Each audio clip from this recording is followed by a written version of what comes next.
चाहे आपके पड़ोसी, दोस्त, रिश्तेदार, घर वाले बोलते हो कि तुमसे नहीं हो पाएगा, तुम्हारे बस की बात नहीं है, लेकिन ये नरसिंह ग्रेवाल स्टेज से पिछले 19 साल 3 महीने के अनुभव से बोल रहा है, तेरे अंदर दम है, सारे डायमंड बन सकते हो, लेकिन सोच बड़ी करनी पड़ेगी। छोटा हाथी होता है तो भी वो चैन नहीं तोड़ पाता, लेकिन बड़ा होने के बाद उसके अंदर कीमत होती है कि नहीं होती है? आप और हम छोटे हाथी थे, चैन नहीं तोड़ पा रहे थे, लेकिन हम बड़े बन गए शेप शॉप की वजह से। अभी चैन चाहे तो तोड़ सकते हैं कि नहीं तोड़ सकते? दोस्तों, जीरो से स्टार्ट करके टीम में आज करीब 60 लाख लोगों की टीम हो चुकी है मेरी पूरे इंडिया में। और मेरी शुरुआत कैसे हुई थी मैं जरूर जल्दी जल्दी बताना चाहूंगा। देखना चाहेंगे? 435 एमएच आगरा में मैं पोस्टेड था, मिलिट्री हॉस्पिटल आगरा में, और 435 का मेरा पहला चेक आया था। 435, फिर 1000 का भी आया, 2000 का भी आया, 3000 का भी आया, 4000 का भी आया। हर मीटिंग में जाना शुरू किया और मीटिंग में सीखना शुरू किया। और मीटिंग में भाई साहब कोई जाता नहीं है, लेके जाया जाता है। कोई भी गाड़ी को सर्विस की जरूरत है वो अपने आप चली जाती है, ले जानी पड़ती है। और अगर खराब होगी गाड़ी तो टोचन करके लेके जानी पड़ती है। या सुनो, तो मुझे तो टोचन करके ले जाया गया था पहले प्रोग्राम में। कैसे हुआ जानना चाहते हो? मेरे अपलाइन ने बोला दिल्ली में प्रोग्राम में चलना है। मैं बोला सर मैं क्या करूंगा, आप जाके आओ। बोला वहां पे बहुत कुछ सीखने का मिलेगा। मैं बोला आप सीख के आओ, मेरे को बता देना क्या सीख के आए थे। बोला वहां विजन मिलेगा, मोटिवेशन मिलेगा, ये मिलेगा, वो मिलेगा। अरे मैं बोला मैं मोटिवेशन को, विजन को चाटूंगा, मेरे को मालूम है इसमें क्या करना होता है। बोला क्या? मैं बोला 200 बिजनेस वॉल्यूम लेफ्ट में करो, 200 राइट में करो, 1000 का चेक मिल जाएगा। 400 कर दो तो 2000 का मिल जाएगा। इसमें और सीखना क्या है, बता क्या पीएचडी है इसमें? तो उन्होंने बोला नहीं ग्रेवाल जी, वहाँ डायरेक्टर से मिलने का मौका मिलेगा, और वहाँ पे हमारे जैन साहब से मौका मिलेगा, चतुर्वेदी साहब से मिलेगा, ये होगा ये होगा, और वहाँ पे विजन मिलेगा, ये करेगा ये करेगा। तो मैं कह रहा हूँ यार तू चल यार, चलना पड़ेगा तेरे को। तो मैंने सोचा ऐसे मानेगा नहीं, बहाना बढ़िया बनाता हूँ। एक मैंने बहुत बढ़िया सा बहाना निकाला, एकदम तर्कस में बहाने, जैसे तीर नहीं रखता है इंसान, ऐसे तर्कस में बहाने रखते हैं नए नए लोग। तो तर्कस में से एक बहाना निकाला। मैंने बोला सर कुछ दिन पहले मैं छुट्टी काट के आया था, मेरे को अभी छुट्टी नहीं मिलेगी, आप जाके आओ। बोला डोंट वरी ग्रेवाल जी, हाथ मिलाओ। मैंने हाथ आगे किया। बोला प्रोग्राम संडे को है। तो अपलाइन तो बदमाश होते ही है। तो मैं बोला सर संडे को हो तो भी क्या हुआ, मैं तो ड्यूटी पर रहूँगा, ऑन ड्यूटी मैं छोड़ के नहीं जा सकता आगरा से दिल्ली। तो बोला ग्रेवाल जी आप सिपाही हो हवलदार? मैं कहा हवलदार। बोला सिपाही होते तो आपका पीठू लगा देते, क्यों गया बगैर पूछे? तू हवलदार हो गए, तेरी इतनी नहीं चलती 2-5 घंटे के लिए बाहर चला जाए? मैं बोला नहीं चलती तो है। बोला फिर चलती है तो चल। तो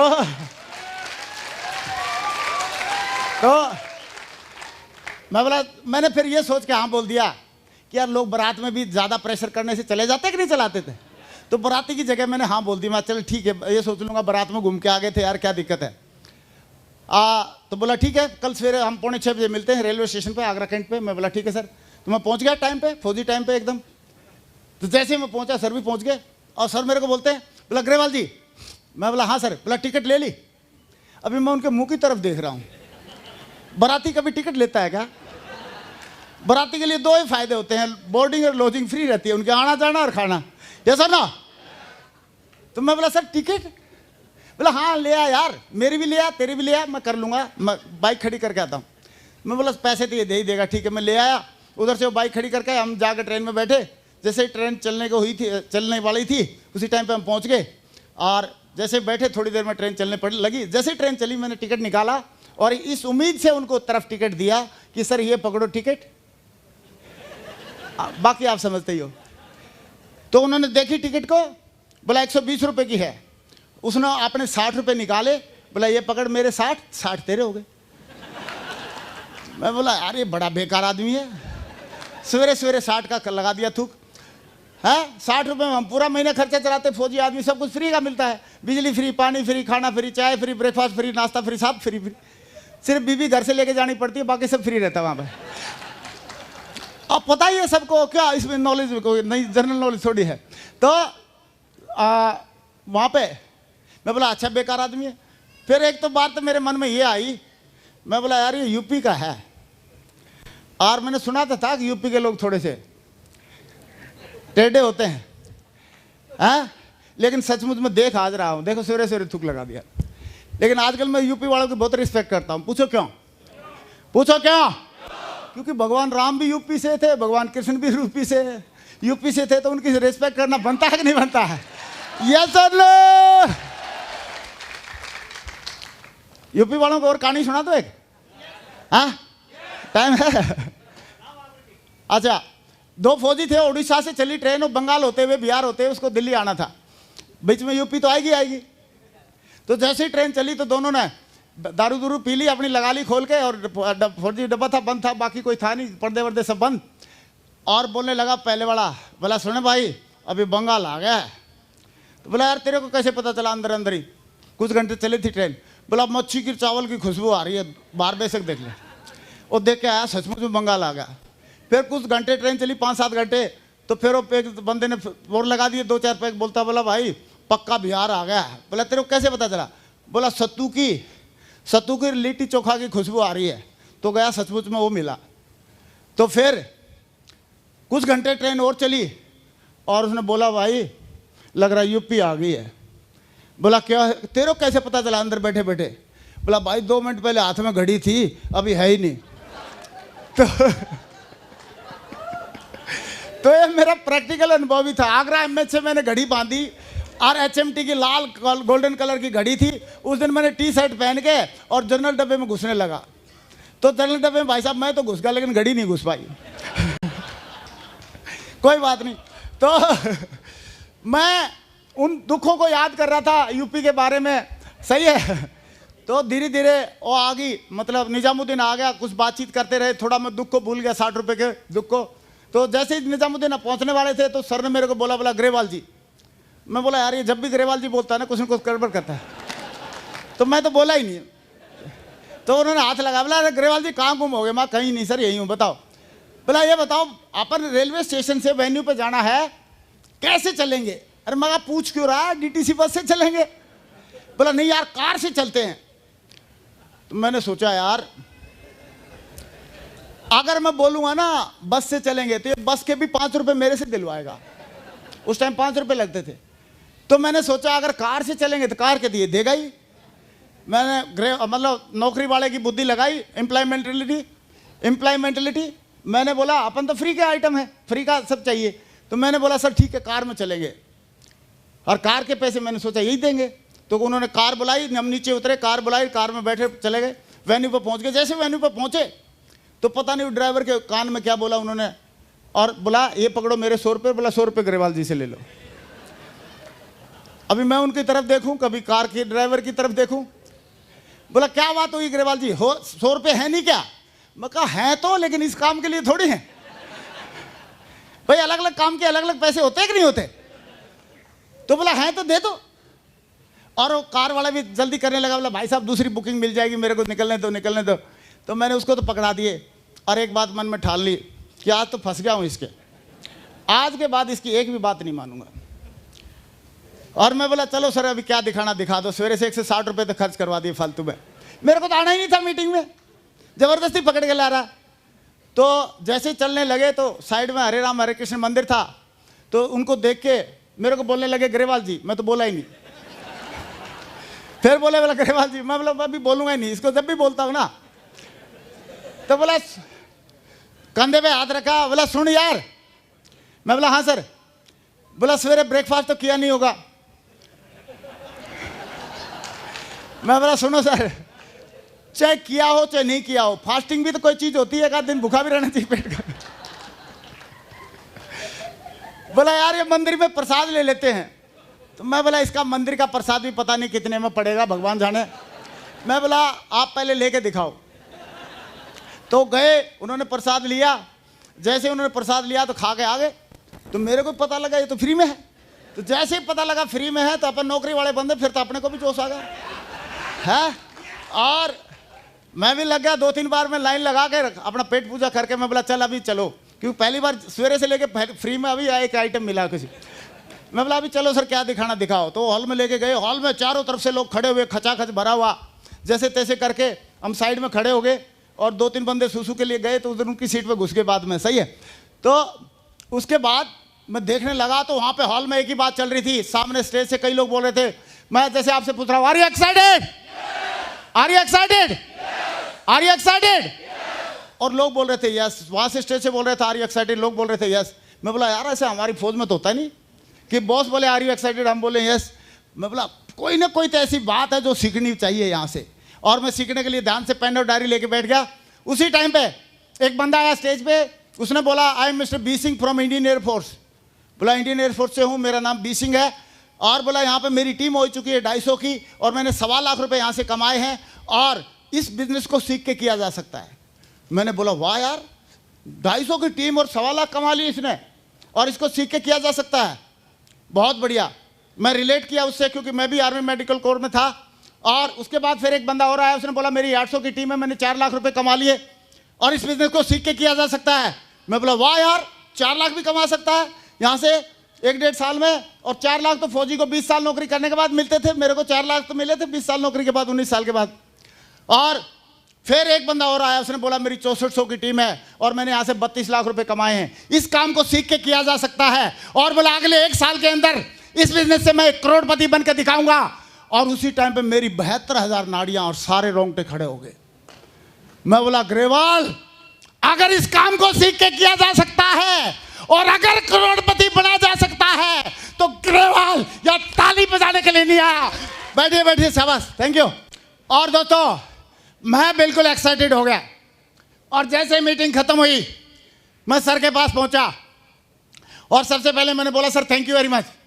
तो उन्होंने बोला किस लिए? मैं बोला मेरे को यहाँ पकड़ के लाने के लिए। बोला कोई बात नहीं टाइगर। मैंने बोला सर मेरी 2 रिक्वेस्ट है। बोला बताओ। वहाँ सर पहली रिक्वेस्ट ये है कि आज के बाद जब भी सेफ्सॉफ्ट कंपनी का, सक्सेस ऑफ सिस्टम का या अपलाइन का कोई भी प्रोग्राम होगा, मेरे से ये मत पूछना कि ग्रेवाल तू आएगा कि नहीं आएगा।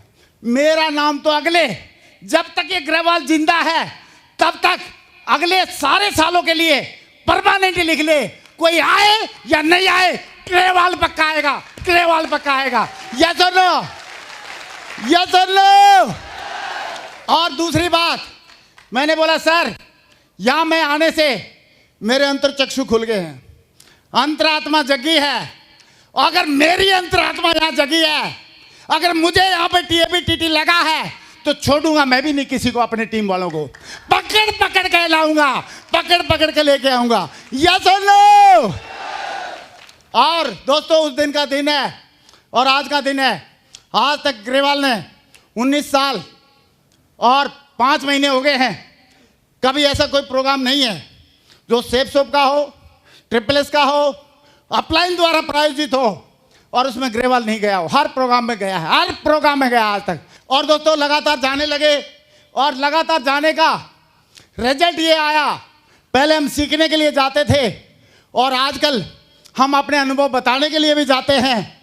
और यहाँ से फिर धन लक्ष्मी की वर्षा होना शुरू हुई, क्योंकि जब हम कमिटेड हो जाते हैं और एक्शन लेना शुरू करते हैं और दिल से दिमाग से शुरू करते हैं। तनख्वाह मुझे 8,000 मिलती थी और वहाँ से मेरा 1 महीने में सेफ्सॉफ्ट से आए 5600। तनख्वाह कितनी? 8,000। जहाँ मैं 12 घंटे ड्यूटी कर रहा हूँ वहाँ तनख्वाह 56, वहाँ पे 8,000। और जहाँ पे मैं पार्ट टाइम में काम कर रहा हूँ वहाँ पे कितनी इनकम? अगले महीने में, अगले में कितनी? 9,000। अगले में 9,100। जिनका मुंह ठीक है बोलो, और अगर नहीं बोलोगे मैं समझ जाऊंगा भाई साहब को तकलीफ आज। सही है। अगले महीने में कितना? 9,100।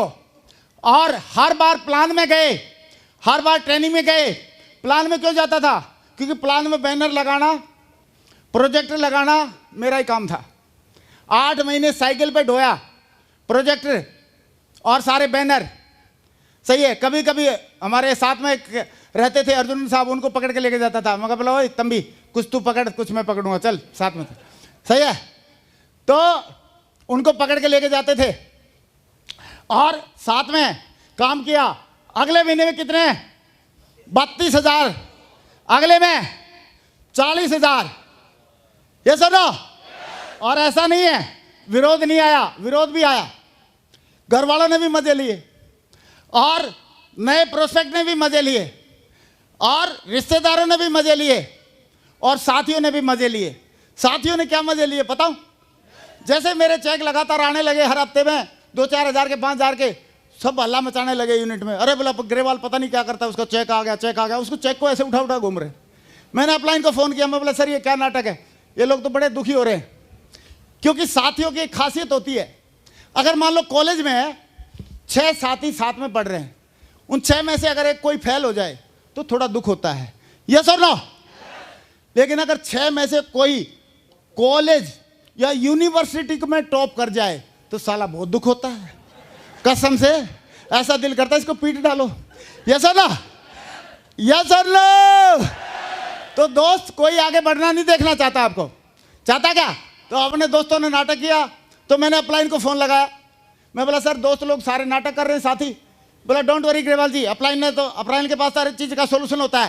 बोला डोंट वरी ग्रेवाल जी, आप जाइए साइबर कैफे पर एड्रेस चेंज कर दो घर का। मैं फिर बोला चेक घर पे जाएगा और मैडम को बोलना खाते में जमा कर देगी। मैं बोला ठीक है सर। तो मैंने एड्रेस चेंज कर दिया, चेक घर पे जाने लगा। घर से फ़ोन आए, चेक आ रहे। मैं कोई बात नहीं, खाते में जमा करो, बाकी हम आके समझाएंगे, यस और नो? तो जैसे ही मैं गया घर पे तो मेरे से पूछने लगी मैडम ये चेक काहे के आते हैं? तो मैंने बोला भाई मैं सरकारी नौकरी के साथ साथ एक प्राइवेट कंपनी है उसमें भी काम कर रहा हूँ और उसका कमीशन आता है। तो मैडम बोलती प्राइवेट कंपनी, एक बार दोबारा बोलना। मैं कहा हाँ प्राइवेट कंपनी। बोला प्राइवेट कंपनी? मैं बोला हाँ। बोला प्राइवेट कंपनी, सरकारी नौकरी करने भेजा था आपको या प्राइवेट कंपनी में काम करने के लिए भेजा था? मैं बोला सरकारी में। बोला फिर प्राइवेट कंपनी में काम क्यों कर रहे हो? प्राइवेट कंपनी तो मंडेरे का दिया होता है, थोड़ी सी हवा आएगी, झोंका लगेगा, बुझ जाएगा। बोला खबरदार अगर आज के बाद अगर प्राइवेट कंपनी में काम किया तो। मैंने बोला कि मैडम आप बिल्कुल सही बोल रही हैं, आज के बाद हम प्राइवेट कंपनी में काम नहीं करेंगे। मैडम को लगा बहुत जल्दी मान गया, क्या चक्कर है? लेकिन उसको क्या पता फॉलोअप भी कोई चीज़ होती है, 8 स्टेप ट्रेनिंग भी कोई चीज़ होती है, यस और नो? फील फेल्ट फाउंड भी कोई चीज़ होती है, यस और नो? यस और नो? और वैसे भी घर पे कोई भी कितना बब्बर शेर हो, शेरा वाली माता के साथ पंगा लेना बनता नहीं है। बनता है क्या? है? लेना भी नहीं चाहिए। तो मैंने बोला आप बिल्कुल प्राइवेट कंपनी में काम नहीं करेंगे, छोड़ो इसको, चैप्टर को क्लोज करो। तो मैडम ने बोली ठीक है।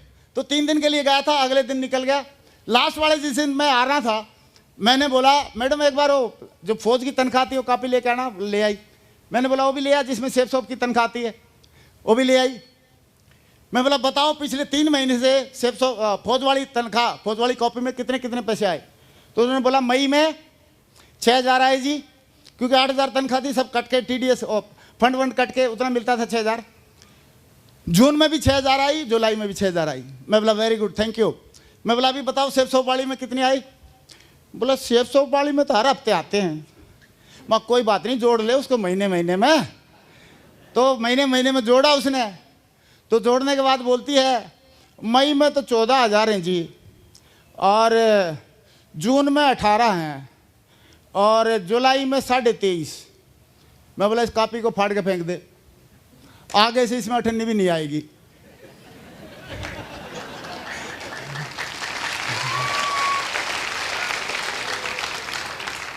तो मैडम बोलती मेरे को क्यों नहीं आएगी?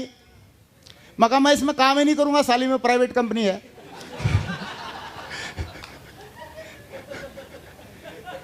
और तू बता जब काम नहीं करूंगा तो आने चाहिए क्या? बोला ना काम करो, काम नहीं करोगे तो कौन नहीं आवे। मैं कहा फिर काम ही नहीं करेंगे, फाड़ के फेंक इसको। तो मैडम पता नहीं क्या समझी, मेरे साइड में खड़ी थी, मेरे को ऐसे कोनी मारी। बोला लगता है आप मेरी बात को ना दिल से ले गए। मैं बोला what do you mean by two से, आप क्या कहना चाहती हैं देवी? बोला नहीं मैं ये थोड़ी कर रही थी, बिल्कुल ही बंद कर दो। मैं कहा और क्या कहना चाह रही थी? बोला नहीं थोड़ा थोड़ा कर लिया करो। मैं बोला व्हाट ब्लडी थोड़ा थोड़ा कर लिया करो? कई काम ऐसे होते हैं या तो पूरे ही होते हैं या तो नहीं होते हैं, यस और नो? तो मैडम बोलती जाओ फिर पूरा कर लिया करो, कोई बात नहीं।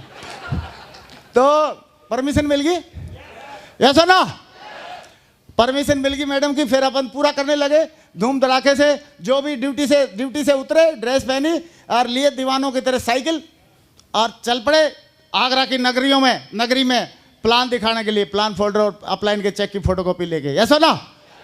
और जब भी जाते थे लोग साले इतने बदमाश मेरे को पूछते तू कैसे आया, मैं कहा हेलीकॉप्टर लेके आया हूँ, बकवास कर।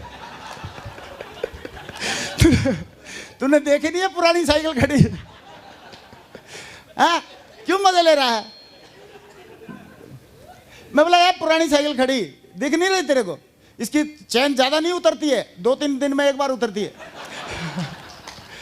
तो बोलते थे, बोला सर अगर आपके प्लान में इतनी दम है तो आपके पास मोटरसाइकिल क्यों नहीं है? मैं बोला हो जाएगी यार मोटरसाइकिल, तू शुरू तो कर, ज्वाइन तो कर। बोला अच्छा मेरे को ज्वाइन करके मोटरसाइकिल लेगा? माँ बेटा तू नहीं करेगा तो भी तेरा चाचा लेगा मोटरसाइकिल। तो ये सुनो, लेगा कि नहीं लेगा? और हम करते रहे, आए तो बेस। सारे लोग ढंग से बोले आए तो बेस, आए तो बेस। ऐसे करता रहा और कुछ लोग आते रहे और काम करते रहे। थोड़े दिन के बाद मैंने मोटरसाइकिल ले ली, 8-9 महीने के बाद। 8 महीने के बाद जब मोटरसाइकिल ली तो मेरे को बोला आप कैसे आए? मैं कति काची नई मोटरसाइकिल है एकदम कचाकच। बोला सर आप इतनी बड़ाई क्यों कर रहे हो? आप तो 40 लाख रुपए महीने कमा सकते हैं, ऐसी प्लान 40 लाख रुपए कमा सकते हैं साल में, ऐसी प्लान दिखा रहे हो। आपके पास तो कार होनी चाहिए। मैं बोला तू पागल है क्या? तेरे एक डीडी के लिए मैं कार लेके आऊँ अभी? हाँ मोटरसाइकिल कम है क्या? इसी में दे दे। लेकिन लोग तो लोग हैं, बड़े बदमाश नंबर 1। और लोग बोलने लगे बोला ये कार है, सही है, कार नहीं है आपके पास। तो मैं बोला कार भी आ जाएगी भाई तू अगर बोल रहा है तो। फिर भी हम करते रहे, आए तो बेस्ट नहीं तो, आए तो बेस्ट नहीं तो।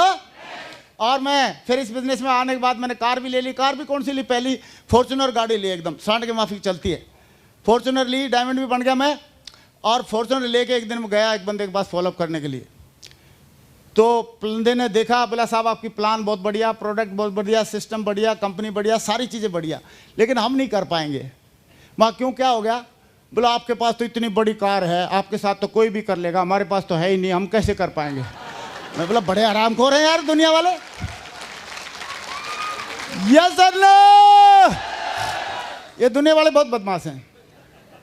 अगर कोई रिश्तेदार आ गया, चाय में मक्खी गिर गई तो मक्खी को बोलते हैं मक्खी की इतनी हिम्मत, हमारी चाय को अपवित्र कर दिया है, खराब कर दिया है। और क्या करते हैं? चाय को फेंक देते हैं। और वही मक्खी अगर घी के पतीले में गिर जाए तो मक्खी की पवित्रता पर कोई शक नहीं होता। ऐसे लगता है ये मक्खी अभी हरिद्वार से डायरेक्टली नहा के आई है, पूरी तरह से शुद्ध है, पवित्र है और इसमें सर्वगुण है। और इसने अगर एक भी गुण इसमें घी में छोड़ा होगा तो गुण इसकी गुणवत्ता बढ़ जाएगी घी की। और धीरे से उंगली डाली जाती है और ये बोला जाता है ऐसे करते कि नहीं करते? ये सुनो, फिर मैं प्लान दिखाने जाता था, मेरे को बोलते थे आपके चेक दिखा। मैं बोला चाचा अभी शुरू किया मैंने, चेक तो बाद में आएंगे, आप ज्वाइन करो फिर आएंगे। बोला अच्छा हमको ज्वाइन कराएगा तब चेक आएंगे। तो मेरे बाद में मैं करता रहा है तो बेस्ट, नहीं तो नेक्स्ट थोड़े थोड़े चेक आने लगे। मेरे को बोला भाई तेरा कुछ आया? मैं बोला हाँ देख 500 का चेक आया, 1000 का चेक आया। बोला तेरे तो छोटे छोटे चेक है। मैं बोला बड़ा देखना क्या? बोला हाँ। मैंने अपलाइन का चेक निकाला, मैं ये देख अपलाइन का 25,000 रुपये का हफ्ते का चेक, ये देखो 65,000 रुपये हफ्ते का चेक। तो बोला ये तो सब नकली है। मैं बोला नहीं असली है। बोला नहीं नकली है। बोला नहीं। मैं बोला असली है। बोला नहीं नकली है। मैं बोला असली है भाई। तो बोला नहीं नकली है। मैंने बीच में रोक लिया। मैं बोला सुन भाई ऊपर देख, मेरी तरफ देख, आंखों में देख। मैं बोला मैं बोल रहा हूँ ये असली है और तू बोल रहा है नकली है। जब मेरे बोलने से असली नहीं हो रहा तो तू लाट साहब लगाएगा, तेरे बोलने से नकली हो जाएगा। हाँ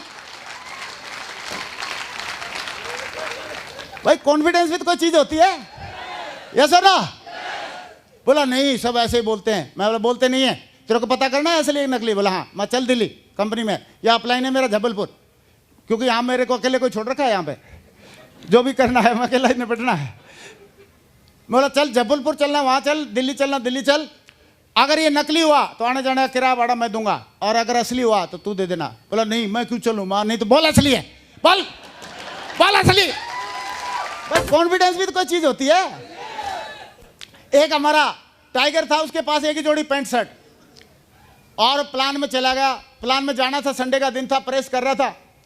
प्रेस करते करते जब वो प्रेस उसकी यहाँ पहुंची, उसी टाइम पे एक बंदे का फोन आ गया डाउनलाइन का। बोला सर एक गेस्ट ला रहा हूँ मैं 2। बोला अच्छा लेके आ जा, उसको जल्दी पकड़ के लाना। इतनी देर में प्रेस ने अपना काम कर दिया, थप्पा लगा दिया। पैंट यहाँ से चल गई, एक ही थी वही पहन के आ गया। तो प्लान में आकर खड़ा हो गया और टेस्टिमोनी देने लगा, पतला सा है ही, और बोलने लगा यार दोस्तों, इस बिजनेस में मेरी टीम हो चुकी है 250 की, और मैं यहाँ से कमा चुका हूँ 1.25 लाख रुपए। तो एक अधिकारी की वाइफ बैठी थी सामने, वो बोली बोला भैया कम से कम सट्टे मारते हो तो सोच समझ के मारो, तुम्हारी पैंट तो फटी पड़ी है। तो बंदे की बेइज्जती हो रही है कि नहीं हो रही है? लेकिन कॉन्फिडेंस वाले को और बब्बर शेर को कोई फर्क नहीं पड़ता। वो बोलता है वाह क्या बात है, मैडम ने फटी हुई पैंट भी नोटिस कर ली है।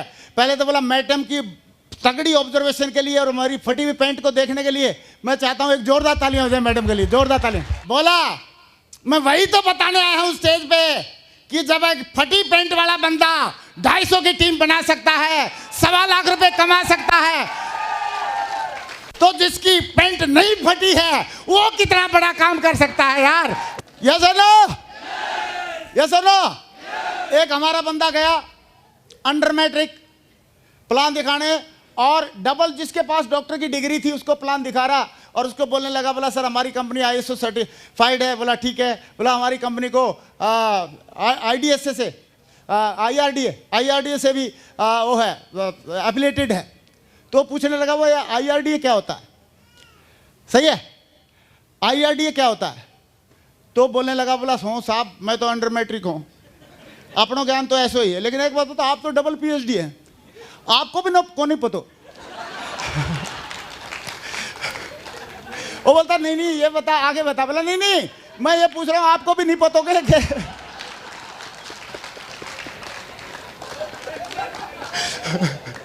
वो बोलता है बोला भाई तू ये बता इसमें तेरा ये जो इंश्योरेंस था पहले। बोला इंश्योरेंस है कितने का? तू मेरे से चेक ले ले। बोला नहीं नहीं चेक तो मैं बाद में ले लूंगा, ये बता तुमको भी नहीं पता होगा। तो दोस्तों कॉन्फिडेंस होना चाहिए, सही है, जब सच्चाई बोल के दमदारी से काम करना चाहिए, और वो करेंगे तो आप बताओ चेक और बढ़ेंगे घटेंगे? तो फिर आगे कितने का आया चेक? 40,000 महीने में। कितना आगे कितना? सारे लोग जिनका मुंह ठीक है बोलेंगे कितना? फिर कितना? 60,000। फिर कितना? फिर कितना? 86,000। फिर कितना? 91,000। फिर कितना? 1 लाख। फिर कितना? 1,03,000। फिर कितना? 1,32,000। और जब 1.25 लाख के चेक आने लगे, तनख्वाह 8,000 रुपये मिलती थी मेरे को, और फिर कितना? 1,68,000। तो उस टाइम पे जितनी मेरी तनख्वाह थी उससे ज़्यादा TDS कटना शुरू हो गया। और उस टाइम पे मैं आप लोगों से एक सलाह ले रहा हूँ, उस टाइम पे 8,000 रुपये की तनख्वाह एक तरफ मिल रही है, और एक तरफ मेरे पास रूबी लेवल की करीब टीम है, और इनकम आ रही है 1.25 लाख रुपये महीना। तो आप बताओ टीम को साथ दिया जाए या नौकरी को साथ दिया जाए? तो मैंने भी सोचा टीम के साथ में काम किया जाए, लेकिन घर वालों को कौन समझाएगा? समझाना पड़ेगा कि नहीं समझाना पड़ेगा? तो मैं घर पे गया छुट्टी, और मैंने मैडम को चेक दिखाए। मैं बोला देख यार 1.25 लाख रुपए के चेक आ रहे हैं, कैसा लग रहा है? बोला बहुत बढ़िया लग रहा है, ऐसे लगे रहो। बोला ऐसे ही लगे रहो। मैं बोला लगा तो रहूंगा, कैसे हैं चेक? बोला बहुत बढ़िया, बिल्कुल फर्स्ट क्लास। तो मैंने बोला अभी और देख। बोला क्या और क्या दिखाओगे? मैं बोला अपलाइन के देख। तो मैंने अपलाइन के चेक दिखाए, 5 लाख के, 6 लाख के, 7 लाख के, 8 लाख के। तो मैडम बोलती है इनके इतने बड़े चेक क्यों हैं? क्योंकि लोग अपने दुख से दुखी नहीं है, दूसरों के सुख से दुखी है। That I know. सही है। तो मैं बोला इनके इसलिए बड़े हैं, फुल टाइम कर रहे हैं। तो मेरे को बोलती फिर तू फुल टाइम क्यों नहीं करता? मगर मैं सरकारी नौकरी में हूं। बोला फिर सरकारी नौकरी छोड़ क्यों नहीं देता? मगर छोड़ दूं? माँ कल का कुछ पंगा हो गया तो बोला हम जिम्मेदार हैं, छोड़ दे। तो मैडम ने बोल दिया छोड़ दे, छोड़ दिया हमने। सही है। और छोड़ के इसको फुल टाइम करने लगे। और दोस्तों इसमें जैसे ही काम करना शुरू किया तो यहाँ पे मैंने एक बात देखी कि हर सप्ताह प्लान में जाना, ट्रेनिंग में जाना, और लगातार पैनल पे, अभी पैनल चल रहा है, पैनल को अटेंड करना, ये 3 काम अगर कोई करता है तो उसकी जो टीम है, उसका जो डायमंड बनने का गेम है, वो 1 साल से 2 साल के अंदर अंदर हो जाएगा। कितने साल में हो जाएगा? 1 से 2 साल के अंदर अंदर ये गेम हो जाएगा, क्योंकि ट्रेनिंग और ये मॉर्निंग का पैनल, प्लान ट्रेनिंग और मॉर्निंग का पैनल, ये अटेंड करने से 1 साल का और 2 साल का गेम है। और इसमें गेम में करना क्या है, कुछ बड़ा काम नहीं है। आपने नए लोगों के पास में या तो उनके घर पे चाय पीनी है या उनको घर पे बुला के पिलानी है। केवल चाय पीने से और पिलाने से बिजनेस हो जाता है, बाकी इसमें कुछ करने की जरूरत है नहीं। और चाय पीते समय और पिलाते समय 2 ही काम करने हैं, या तो प्लान दिखाना या फॉलोअप करना या FIM करना। यस और नो? राजनीति के बारे में चर्चा नहीं करना। अभी ये SSP साहब हैं जम्मू के, वो मेरे पास में वहाँ पे होटल में आए थे J&K में, और वहाँ पे उनको ये मैंने प्लान भी दिखाई थी। सही है, हम आज भी प्लान दिखाते रहते हैं, क्योंकि प्लान दिखाने से हमारी ज़िंदगी बदल रही है और बहुत सारे लोगों की भी ज़िंदगी बदल रही है।